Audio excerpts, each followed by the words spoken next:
Vamos mostrar agora o material que o Jackson Silva conseguiu com exclusividade. Aí, um chefão à moda antiga continua à frente dos negócios do Morro do Borel, na Tijuca.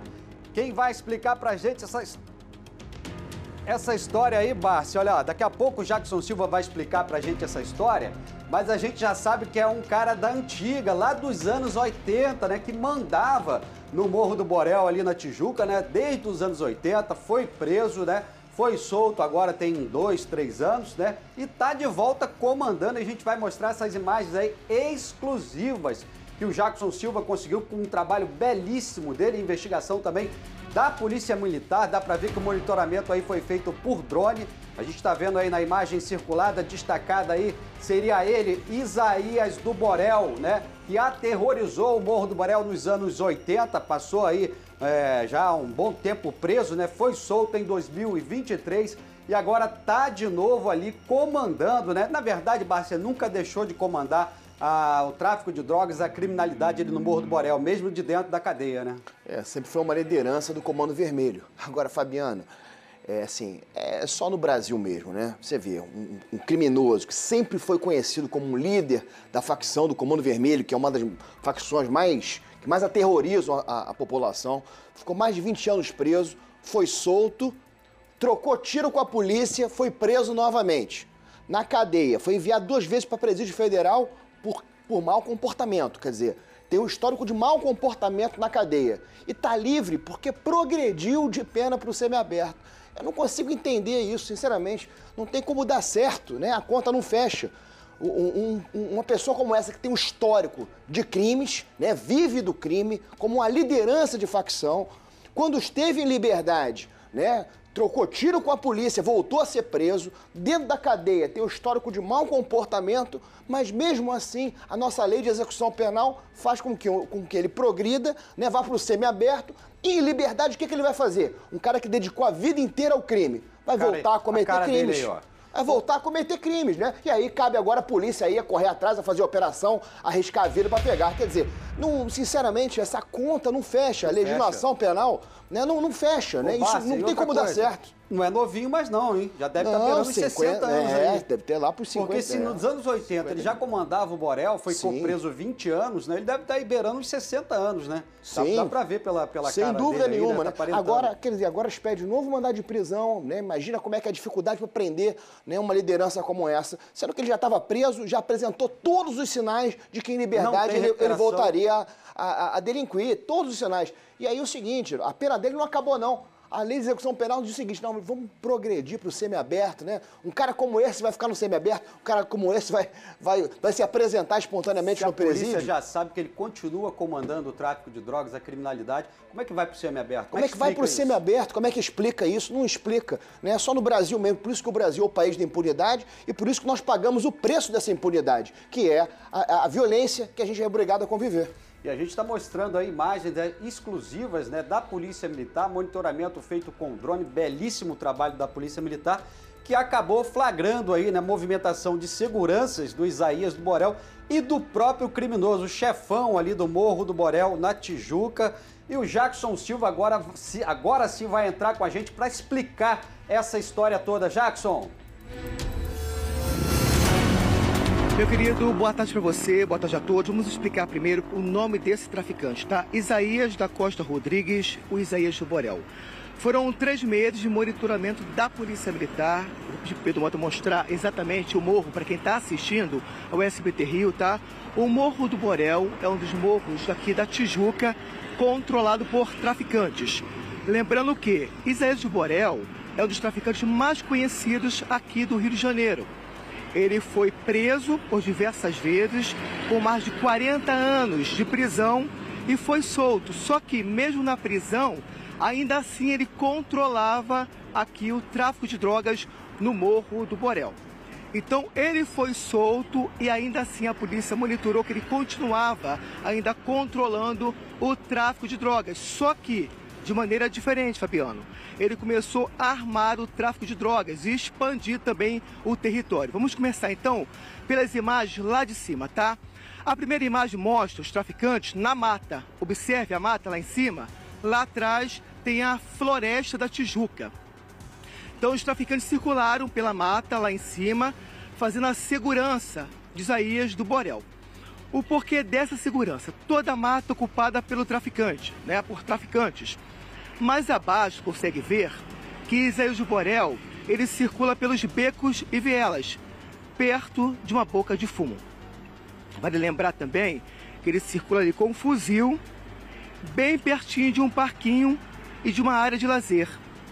Olha só essa imagem que chama muito a atenção. O traficante, fortemente armados, com os comparsas, circulam perto de crianças, numa área de lazer, de um parquinho onde tem uma piscina. Imagens exclusivas de uma investigação da Polícia Militar que durou 3 meses. Então, Isaías do Borel, segundo a PM, controla o tráfico de drogas novamente e agora solto aqui no Morro do Borel, Fabiano Martinez. Ô Jackson, essa imagem que a gente está vendo aí, a gente está mostrando agora aí, ó, o traficante Isaías do Borel, junto com o segurança, né, do lado. Ele acabou de passar aí por um parquinho onde tem uma criança brincando, né, e depois ele se dirige ali para o lado. Olha só, gente, que perigo, hein? Um traficante fortemente armado, né, uma pessoa capaz de qualquer coisa brincando ao lado de uma área de lazer de crianças, e tinha uma criança pequena brincando ali, inclusive a investigação mostra que ele chegou a cumprimentar essa criança, e depois ele vai ali para uma área que tem piscina, inclusive. Jackson, essa área com piscina aí seria uma área de lazer também dos criminosos, né? Porque é construída pelos criminosos e para eles? Fabiano, é uma área de lazer ao ar livre. Se você observar nessas imagens, tem piscina, tem um parquinho também onde as crianças brincam e ali em cima mesmo no Morro do Borel. É uma área de lazer ao ar livre, mas segundo a Polícia Militar, ele explora, junto com os demais traficantes, essa área de lazer, ou seja, é uma área de lazer ocupada por traficantes. Agora, uma imagem que chamou muita atenção, além da criança cumprimentar o traficante com um fuzil nas costas, que é um dos comparsas do Isaías do Borel, tem também uma Bíblia, bem pertinho dali. Observe só essa Bíblia. Ela é uma Bíblia feita de concreto, está lá a palavra de Deus, mas próximo de uma boca de fumo. E além dos traficantes, Isaías do Borel também passa perto dessa Bíblia. Circula normalmente ali nessa região. Observe também que há várias casas, como o Pedro Mota também está mostrando nesse momento, tá? Várias casas mostrando que milhares de pessoas são reféns desses traficantes. E para piorar, Fabiano, os policiais militares descobriram que agora, mais do que nunca, Isaías do Borel fortaleceu o armamento. Então, para fazer uma operação aqui, é preciso ter um efetivo muito grande, porque o tráfico de drogas daqui está extremamente armado, Fabiano Martinez. Ô Christian, vamos voltar nessa imagem. Essa aí é a boca de fumo. A gente está vendo aí, ó, uma boca de fumo ali onde estaria o traficante Isaías do Borel. A gente está mostrando aqui os homens, a movimentação dos criminosos ali, com as motocicletas ali perto, né? E também, olha, aqui circulando também outras motos. A gente já não sabe se seriam traficantes ou seriam o pessoal trabalhando, né? Mas aqui sim, a gente tem certeza que é a movimentação de traficantes, criminosos. E tem aquela outra imagem também lá, onde ficava perto do parquinho das crianças, né? Que mostra a proximidade, né? Vou pedir para mostrar aquela outra imagem pra gente. A proximidade ali, né, dessa área de lazer, principalmente infantil, né? Onde as crianças têm para brincar, olha só, onde o traficante está passando aqui, né? Na frente, né? Aqui, gente, uma Bíblia enorme aqui, né? Uma Bíblia, não sei se é feita em pedra, né? Mas está ali bem pintada, direitinho, né? Mostrando, né, o temor das pessoas a Deus ali, a fé das pessoas, né? E o traficante passando aqui ao lado. E antes um pouco da imagem mostra lá que é uma boca de fumo, né? Tem um telhado ali que não dá pra gente ver o que tem embaixo, mas mostra um pouco a movimentação desses criminosos. Eles estão sentados ali, dá pra gente ver fuzis, né, nas mãos deles, que eles estão armados, né? Então essa proximidade aí do crime organizado com essa área de lazer, onde estão as crianças, né? E a questão também de ser o Isaías do Borel, o Bárcia, é muito forte, né? Porque mostra que a gente não está em controle de nada mais, né? É isso aí, Fabiano. Com todo respeito, né? A gente agradece, né, aos especialistas de segurança de sofá, né? Principalmente aqueles que criaram a DPF. né, e impuseram à polícia a limitação. A polícia, quando faz operação, não pode, né, ser perto de escolas e hospitais dentro da comunidade. O que você acha que os criminosos fizeram? Agora os criminosos usam escolas e hospitais para se esconder, para se abrigar, para guardar droga, para guardar arma, né? Porque o criminoso, ele age exatamente assim. Então, na verdade, o que se fez, né? Imaginando uma pessoa que não entende nada de segurança, imaginando que estava preservando aquele local, na verdade, empurrou aquele local para os braços dos criminosos. E hoje, o que a gente vê na realidade é que essas facções criminosas, eles usam, né, creches, hospitais, postos de saúde, escolas dentro da comunidade como seus bunkers, porque sabem que ali existe uma limitação da polícia em atuar, né? Então, é por isso que a gente começa a ver isso de maneira, desde que começaram essas limitações, a gente começou a ver isso de uma maneira muito natural, né? As escolas sendo usadas ali, a gente já viu isso até aqui no SBT várias vezes, já relatou isso, e isso acaba gerando um fenômeno muito ruim, que é exatamente isso, a criança que convive muito de perto ali com a criminalidade, que naturaliza, né, a violência. Isso, na verdade, tem um efeito psicológico naquela criança que cresce dentro daquela comunidade ali, terrível, né? Ah, para todo mundo, imagino, né?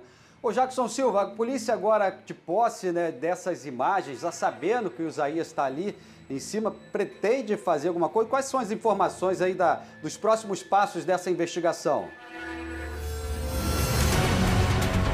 Fabiana, antes disso, quero só contextualizar, tá, que essa comunidade fica bem pertinho de ruas principais. Estamos na Conde de Bonfim, uma das principais da região. Agora mostra Pedro Motta do outro lado, tá? Lá tem a outra rua também, que é a São Miguel, uma também das principais. Observe só a comunidade, está bem pertinho. Era mais para cima, ela foi avançando para cá. Esse prédio azul, por exemplo, ali atrás dele tem mais comunidades, ou seja, mais favelas, tá? Que os traficantes daqui do Borel se expandiram.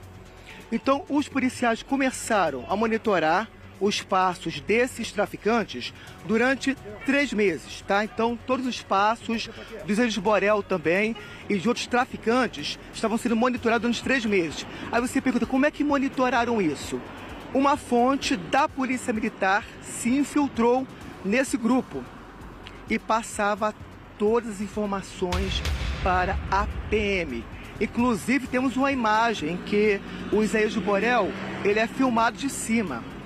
Assim que o drone passa, que mostra ele, que está com um boné azul e uma camisa vermelha, ele olha para cima. Nesse momento, ele observa que está sendo filmado. Ele contou para as pessoas que estavam ali, que fazem parte do grupo dele, e essa fonte também da Polícia Militar, que estava bem perto, ouviu quando ele confessou que alguém filmou ele no momento em que ele segurava um fuzil Fabiano Martinez. Já que a gente está vendo a imagem aí do Isaías Borel, é ele que está ali de camisa vermelha e boné azul. Belíssimo trabalho da Polícia Militar e a reportagem do Jackson Silva, que daqui a pouco volta ao vivo e também depois com a reportagem completa. O SBT Rio vai mostrar em primeira mão imagens da movimentação do chefe do tráfico no Morro do Borel, na Tijuca. Vamos lá. Imagens exclusivas mostram uma área extensa da mata. Nas sombras das árvores, uma movimentação de homens. São soldados do tráfico. Eles fazem a contenção. A região faz parte da Floresta da Tijuca, maior floresta urbana do mundo. O local é explorado por criminosos. Até acampamento improvisado é montado na selva do maciço da Tijuca. As pedras também são usadas pelos bandidos. A partir de agora, você vai descobrir o motivo de tanta segurança. Um homem com um boné azul e camisa da mesma cor carrega um fuzil nas costas. Ele é segurança do chefe do tráfico. Repare esse telhado. Ali existe uma boca de fumo. Essa imagem chama ainda mais atenção. Outro bandido de boné azul e camisa vermelha segura um fuzil e segue pelos becos da comunidade. Segundo informações do Serviço de Inteligência da Polícia Militar, ele é Isaías da Costa Rodrigues, o Isaías do Borel. Isaías e os comparsas passam em frente a uma Bíblia feita de concreto. Os bandidos circulam perto de uma área de lazer com direito à piscina. Há um parquinho com uma pequena criança brincando. Uma triste realidade que mostra o contraste entre o crime organizado e inocentes em meio ao perigo. Veja que Isaías do Borel percebe que está sendo filmado e olha para cima. Nesta cena, um dos traficantes armados com fuzil cumprimenta uma menina. A polícia acredita que uma dessas casas seja de Isaías. Foram 3 meses de monitoramento.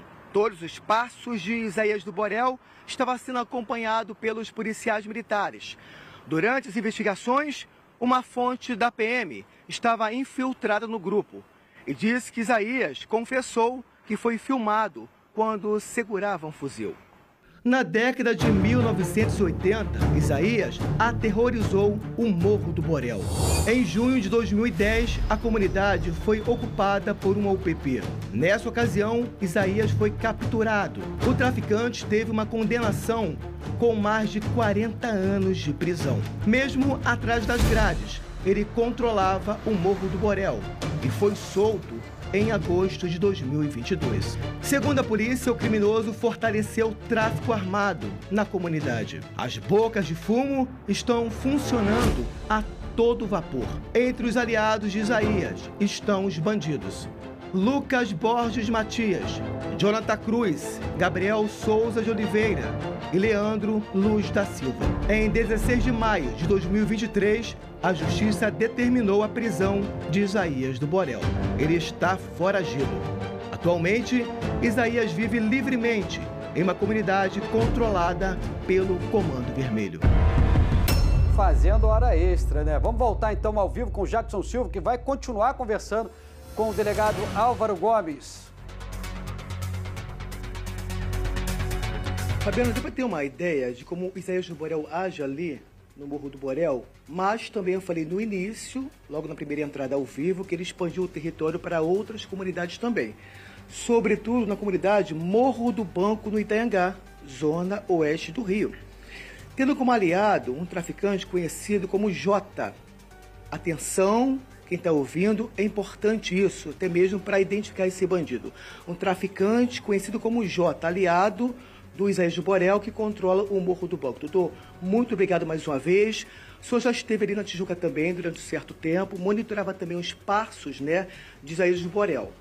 Então, Isaías do Borel é um traficante muito conhecido e procurado pela justiça durante muito tempo. Foi preso, ainda assim, continuava dominando o Morro do Borel, mesmo atrás das grades, e agora foi solto pela justiça, o que piorou ainda mais. A gente viu lá, ao vivo, que é difícil fazer uma operação no Morro do Borel, porque o poder bélico aumentou ainda mais. Então, como é que o senhor vê essa investigação? Como você falou bem ali na reportagem, o Isaías é um traficante já muito antigo, ele participou ali do início, cúpula, né, do Comando Vermelho. Ele, obviamente, como o próprio vulgo já denota, né, ele tem influência no Borel, mas como você bem falou, em outras comunidades também. Morro do Banco é uma comunidade que a última palavra hoje é dele, assim como ali na Mata Machado e outros locais também para qual ele vai espraiando seus tentáculos. E as nossas investigações vinham desde a época da Tijuca, né? Ficamos lá 7 meses na 19ª DP, ele já vinha sendo monitorado, ele ficou preso durante um tempo, mas de fato nunca deixou de exercer esse poder de mando. É uma dificuldade que nós tínhamos justamente por ele já estar preso e ainda assim continuar, né? O pessoal fala do popular, tinha os frentes, né? Que eram as pessoas que ficavam lá exercendo faticamente esse poder para ele. E agora, com ele solto, ele vem sendo monitorado. Há investigações aqui também já na Draco, que já eram de administrações anteriores, e nós estamos dando continuidade.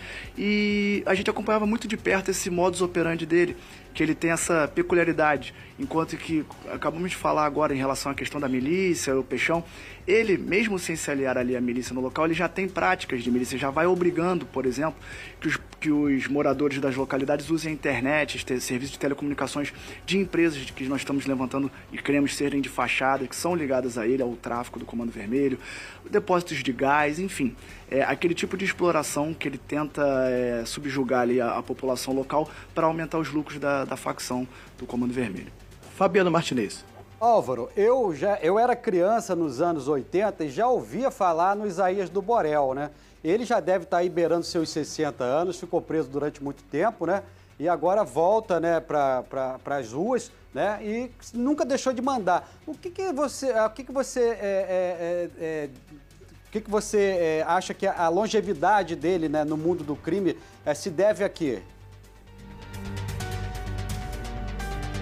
O tráfico de drogas ele tem uma estrutura, uma hierarquia muito bem delineada, sobretudo na cúpula. Enquanto que eles tratam, vamos dizer assim, os soldados, os vapores, que são aquelas pessoas que ficam ali na ponta, fazendo realmente a venda em si do entorpecente, a guerra, o portando armamento, para eles, para a cúpula, eles são descartáveis.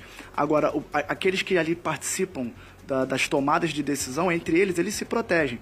Eles têm muita consideração entre si. O Isaías, como você bem falou, já é antigo, desde a década de 80 ele já estava nessa atuação, ele tem muito do respeito dos outros membros ali da facção criminosa. Então ele acaba se perpetuando no poder, utilizando essa influência que ele adquiriu ao longo dos anos, e informação. É bastante informação que, mal ou bem, tocar essa estrutura criminosa depende de muitos contatos que eles são feitos, porque as armas, a droga que eles utilizam, que são vendidas, não são produzidas no nosso país.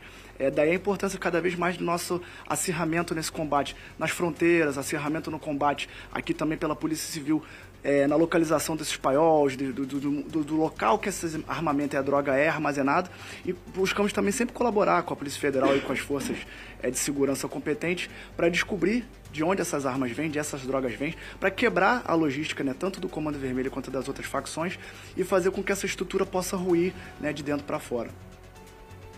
Tá certo, doutor Álvaro, parabéns pelo trabalho aí, vamos monitorar e vamos prender, que é para onde ele deve...